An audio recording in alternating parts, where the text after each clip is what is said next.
পথে চলিতে চলিতেই গৌর লীলার কথা বলিতে বলিতেই বৃন্দাবনের পথে চলিতে চলিতে মাগো রাধা গোবিন্দ লীলা আস্বাদনের কথা বলিতে বলিতেই যদি কোনো জায়গায় ভুল ত্রুটি হয়, আপনারা যারা গুরুজন রয়েছেন, যার যেমন সম্বন্ধ, সেই ভুলগুলিকে ক্ষমা করে দিয়ে কিঞ্চিত কিঞ্চিত পদধূলি আমায় দান করবেন। আপনাদের মতো গৌর গোবিন্দ অনুরাগী ভক্ত প্রিয়গণ, শ্রদ্ধেয় বাবা ভাই বন্ধু সকলের পদধূলি যেন আমার মস্তক মণ্ডলে পেয়ে আমি গৌর গোবিন্দ পথে চলতে পারিনি। তাই গৌর হরি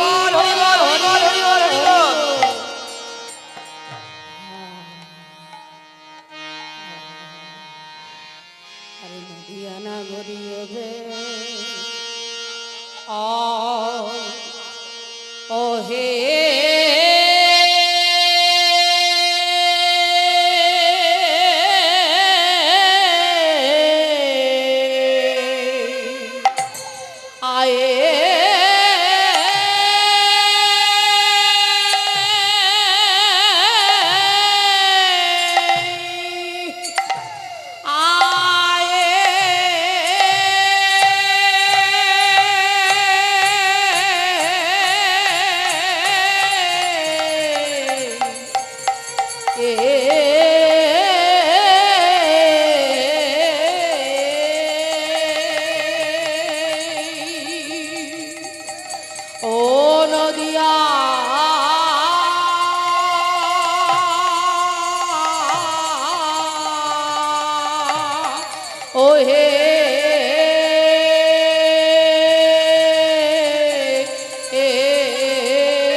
আহা মরে মরে